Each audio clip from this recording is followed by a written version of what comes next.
Você já passou com vários narradores durante a carreira. Como foi trabalhar com todos eles? Como era a interação com eles? Eles combinavam antes de entrar no ar? Não, eles são todos muito diferentes.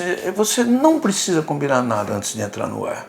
A não ser que seja um cara que esteja fazendo pela primeira vez. Entendeu? Claro que nas primeiras vezes do Kleber, do Luiz Roberto, ou de outro, do Luiz Alfredo, ou de outros caras que substituíram o Galvão, a gente sempre teve uma conversinha, mas na primeira vez. Né? Mas o resto não, cara, o resto não. Eles são todos caras que se preparam muito, muito, sabe? Que levam tudo, estudam muito. Como eles não são, eles são pessoas praticamente do futebol, mas que se interessam por tudo, então eles levam aquilo anotadinho, direitinho, tudo marcado, estudam antes de uma corrida, entendeu? O Galvão é o que menos precisa estudar essa coisa, até porque ele está acompanhando no dia a dia, né?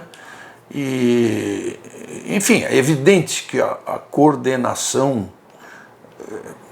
eu e o Galvão, é muito mais, é melhor que a dos outros, que com os outros. É claro que é, porque se contar quantas corridas a gente fez junto, dá mais de 400, 500. Eu tenho 660 corridas, né?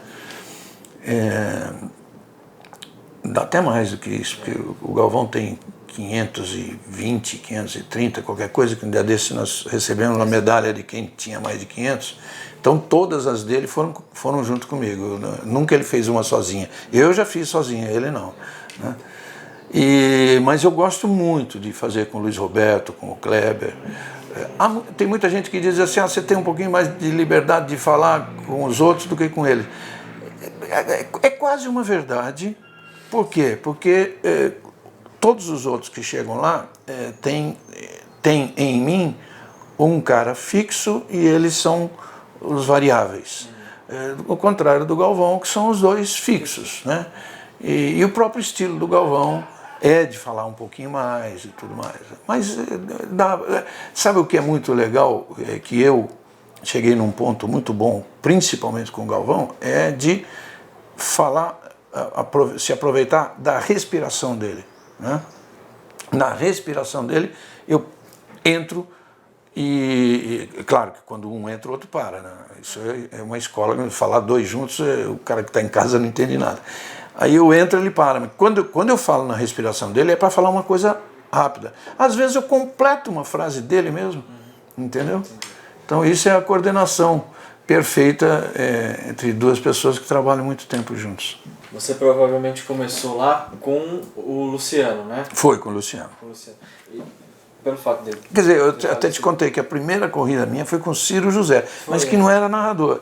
Ciro José era um comentarista de futebol e de outros esportes e que fazia narração também.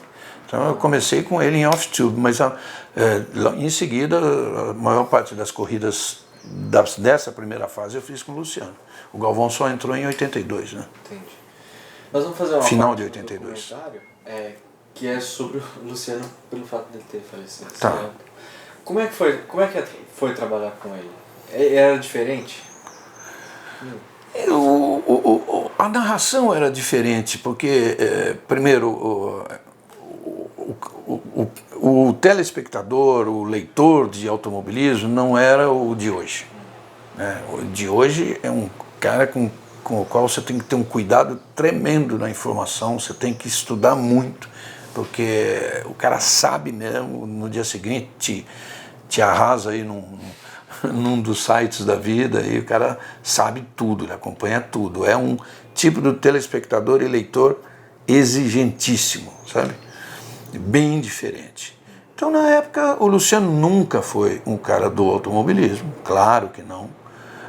Nunca, ele sempre admitiu isso, era o cara do vozeirão, extraordinária, voz mais bonita que eu já vi na nossa imprensa esportiva, e que foi quem começou, porque era o número 1 da Globo, então ele começou fazendo a Fórmula 1, que era e é um produto classe A da emissora, né? E é diferente narrar Fórmula 1 e narrar Stock Car, narrar outro... Bem diferente. É. É diferente porque a Stock Car é de uma velocidade que você tem 40 minutos de corrida. Então é o pique é muito maior. O Fórmula 1 você tem 1h30, 1h40, 1h50 de corrida, né?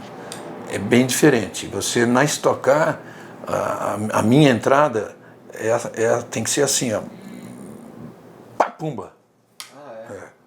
Tem que ser uma entrada assim muito rápida para não cortar muito a narração, né? Quando a gente fala de Fórmula 1, teve alguma corrida que marcou, né? Que te marcou assim que você participou, que foi? É muito fácil dizer isso, né? Marcaram as 8 corridas de títulos ganhos, né? Tem que ter 2 ou 3. O lado bom é isso, né? Aquelas em que se definia um campeonato a favor de um brasileiro. Agora, as corridas trágicas também marcam muito, né? Não foi nem na corrida, foi no treino. A morte do Villeneuve é um negócio que me machucou muito. A morte do Ronnie Peterson, né? Mas principalmente são as alegrias das conquistas de títulos. Ou de vitórias espetaculares, mesmo sem o título, né? E é uma coisa, bateu essa dúvida agora. A Fórmula 1 é um esporte muito internacional. Cada corrida é em um país. Você tem amizade com os profissionais de outras emissoras de outros países? Você conhece? Porque vocês estão sempre juntos, né? Sempre correndo. Mas são sempre os mesmos, né? Em qualquer país, você tem... Os italianos são os mesmos, os belgas são os mesmos, os alemães são os mesmos, os franceses são os mesmos, os ingleses são os mesmos. Então, claro que eu tenho um círculo de amizades muito grande com eles todos. Como eu estou lá há muito tempo, 41 anos, então passaram-se gerações de brasileiros e também dos estrangeiros também. Mas até hoje eu tenho lá uma turminha do meu tempo, que pelo menos uns 20 estão lá até hoje, 20, 30 que são desde o meu tempo. Tem até gente que começou antes de mim.